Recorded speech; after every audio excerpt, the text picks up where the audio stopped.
Muchal, who is a proud native of Indore and who now resides in New Jersey, an active volunteer of Friends of MP, and indeed a champion of Madhya Pradesh in the United States. I now invite Mr. Jitendra Muchal to share his perspectives, bringing in a personal insight into the state's people, the culture, and the famed cuisine of the state. Over to you, Muchalji. Thank you, Jeff sir.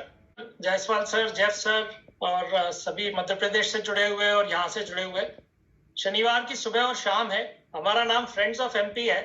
देश के दिल की कारीगरी मैं अब हिंदी में बोलना चाहूंगा क्योंकि मुझे मालूम है मेरे कई साथी लोग जो साथ में जुड़े हुए हैं वो इस वक्त चाय की चुस्की ले रहे होंगे, पोहे और सेव का आनंद हो रहा होगा। कोई भी मध्य प्रदेश वाला दुनिया में कहीं भी रहता हो, और मुझे अमेरिका का तो पता है कि सुबह का हमारा जब तक पोहे हमें सेव ना मिले वीकेंड पे सैटरडे या संडे को तो हमारी सुबह नहीं उठती। तो सभी का बहुत बहुत धन्यवाद ज्वाइन करने के लिए।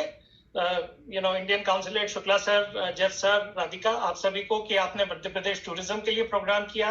शुक्ला सर वहां से और सोनी जी, पडोले जी कि ये इसको किया। मैं दो तीन मुद्दों के ऊपर जो बताया जा चुका है उसके अलावा जो कहना चाहूंगा। सबसे पहले आज तो एक हमें बड़ी खुशी की बात है कि आज मध्य प्रदेश के राजस्थान पत्रिका के सारे एडिशंस में हमारे फ्रेंड्स ऑफ एमपी के करीब 12 लोगों के प्रवासी भारतीय दिवस के बारे में विचार छपे हैं। तो वो आज हम करीब 15 दिन से उस पर काम कर रहे थे। तो उन्होंने हमारे 12 लोगों के जो अलग अलग मध्य प्रदेश के इलाकों से हैं और यहाँ अलग अलग काम करते हैं, तो उनसे पूछा कि प्रवासी भारतीय दिवस के बारे में, मध्य प्रदेश के बारे में, इंदौर की प्रगति के बारे में आपके क्या विचार है। तो वो आज छपा गया। दूसरा जो सबसे महत्वपूर्ण, हम मध्य प्रदेश टूरिज्म का वाकई दिल से धन्यवाद करना चाहते हैं दोस्त की तरह, क्योंकि जो हम फ्रेंड्स ऑफ एमपी की पिकनिक करते हैं, तो इस साल जो सितंबर में 24 तारीख को पिकनिक हुई, तो आपने जो पोस्टर्स भेजे, जो हमारे लिए, हमारे सदस्यों के लिए जो गिफ्ट भेजे, जो कि हमने अभी स्लाइड्स में दिखाए, और आपको ये जान के खुशी होगी कि उसके बाद में कई घरों में वो जो मैप है वो उनके बच्चों के कमरों में लग चुके हैं और बच्चे अपने पापा से पूछते हैं कि ये कहाँ ले जा रहे हैं। कई घरों के मैं किचन टेबल पे जाके वो जो टी कोस्टर है वो एक्चुअली रखे हुए हैं, तो ऐसा नहीं है कि वो कोई दब गए। और जो आपने गोंड पेंटिंग बताई थी वो कई महिलाओं के वीकेंड की शॉपिंग में वो उपयोग में आने लगे हैं, क्योंकि वैसे भी न्यू जर्सी में अब दुकानों पे बैग नहीं मिलते हैं। तो ये रियल टर्म्स में मध्य प्रदेश लोगों के घरों में उपयोग में साथ में जुड़ गया है। तो आपको बहुत बहुत धन्यवाद ये प्रोवाइड करने के लिए। एक और चीज बताना चाहूंगा कि जो हमने अभी शहर इसमें किए, मैंने पहले भी कहीं जिक्र किया था कि हमारे जो फ्रेंड्स ऑफ एमपी के करीब 400 परिवार है न्यूयॉर्क, न्यू जर्सी में, हमने उनको 6 व्हाट्सएप ग्रुप में बांटा हुआ है जिनके नाम बिल्कुल मध्य प्रदेश के टूरिस्ट स्पॉट्स में हैं, जो कि नाम है मांडू, महेश्वर, पचमढ़ी, खजुराहो, बांधवगढ़ और कान्हा। तो यही हमारे ग्रुप्स के नाम है। ये बहुत अच्छी बात है।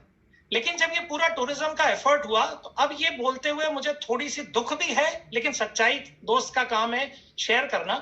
जब ये पूरा प्रोग्राम हुआ तो उसके बाद में मैंने हम लोगों से, जो हमारी कोर टीम है जिसके 25 सदस्य हैं, उनसे ये पूछा कि इन 6 शहरों में पिछले 2 साल में अगर वहां से आप बिलोंग नहीं करते हो तो आप कितने शहरों में गए समय निकाल के। मुझे ये बताते हुए बड़ा दुख है कि हम में से एक भी जना इन शहरों में पिछले 2 साल में अगर वो वहां रहता नहीं हो तो इसके अलावा गया नहीं है।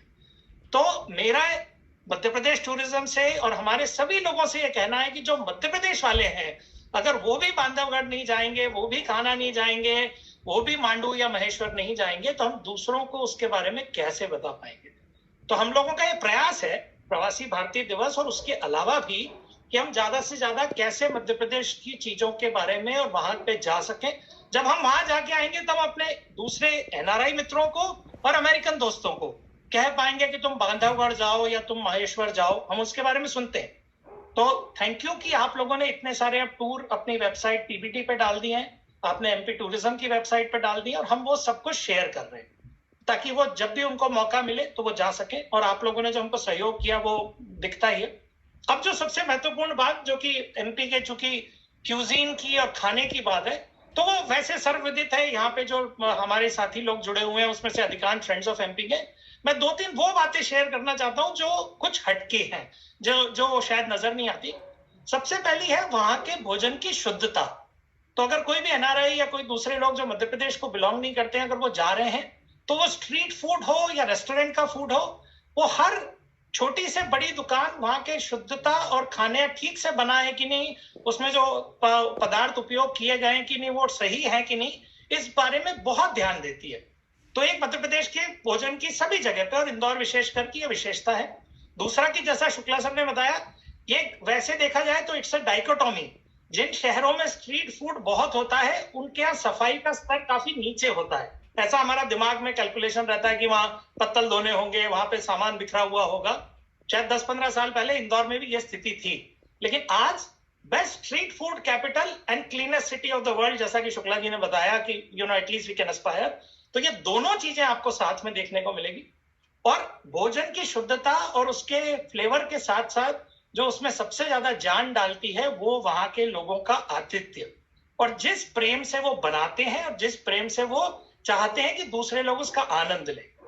हमें बड़ा गर्व है कि यहाँ फ्रेंड्स ऑफ एमपी की जो हमारी पिकनिक होती है और साल में जब मिलते हैं तो हमारे कई साथी लोग हैं, कुछ के नाम लेना चाहूंगा, श्री राज बंसल, संदीप जैन, राजेश मित्तल, अविनाश झंवर, राकेश भार्गव जी, जो भोजन की तैयारी कैसे हो रही है उसके ऊपर महीनों से लगे होते हैं, ये देखने के लिए कि हमारे मेहमानों को हम बहुत अच्छे से अच्छा, मतलब हमने अमेरिका में जो इंदौर का गराड़ू है जो कहीं नहीं मिलता वो खिलाया है, भुट्टे का किस खिलाया है, भुट्टे की कचौरी खिलाई है, साबूदाना खिचड़ी खिलाई है, पोहे जलेबी तो हर बार होते ही हैं। और इस बार हमने बाफले बनाए थे जो कि बहुत ही मुश्किल होते हैं, लेकिन 300 लोगों को। ये मैं क्यों कह रहा हूं? ये इसलिए कह रहा हूं टू कन्वे द फैक्ट कि मध्य प्रदेश के व्यक्ति अपने भोजन को पैशन की तरह लेते हैं। It's not just a food and it's a way of our conveying our affection and love and friendship for whoever that we are offering it to. वही भोजन प्रसाद में भी लगता है। हम जब अपनी पिकनिक भी करते हैं तो उसमें सबसे पहले प्रसाद का भोजन निकालते हैं, फिर अपनी पिकनिक शुरू करते हैं, और हर साल वैसा ही करते हैं। दूसरा जो विषय था वो है मध्य प्रदेश के जो धार्मिक स्थल जो विश्व प्रसिद्ध हैं वो तो हैं ही, बट उसके अलावा बहुत छोटे बड़े स्थान भी हैं। जो इंदौर जाएं या दूसरे शहरों में जाएं वो जरूर जाने का प्रयास करें, क्योंकि उसमें अलग शांति आपको नजर आएगी। जो बड़े स्थान हैं ओंकारेश्वर और उज्जैन वो तो बहुत विश्व प्रसिद्ध हैं, वहां लोग भी काफी होते हैं, बट आप किसी इंदौर के छोटे से मंदिर में भी जाएंगे या ग्वालियर के किसी छोटे, मैं सिंधिया स्कूल ग्वालियर में पढ़ा हूँ, वहां के छोटे से जो मंदिर किले पे बने हुए थे, जब उसमें भी जाके कोई 5 मिनट बैठता है तो मन को बहुत शांति मिलती है। तो प्रवासी भारतीय दिवस में पधारे, मध्य प्रदेश में वैसे भी पधारे, और मध्य प्रदेश और इंदौर के लिए, वहां के लोगों के लिए, हम जो भी यहाँ के लोगों के लिए कभी भी कुछ कर सकते हैं, तो we are not just friends of MP NYNJ by name, but we mean it, and we mean it every step of the way. Thank you to MP Tourism, and thank you to the consulate, and thanks to all our friends. Thank you.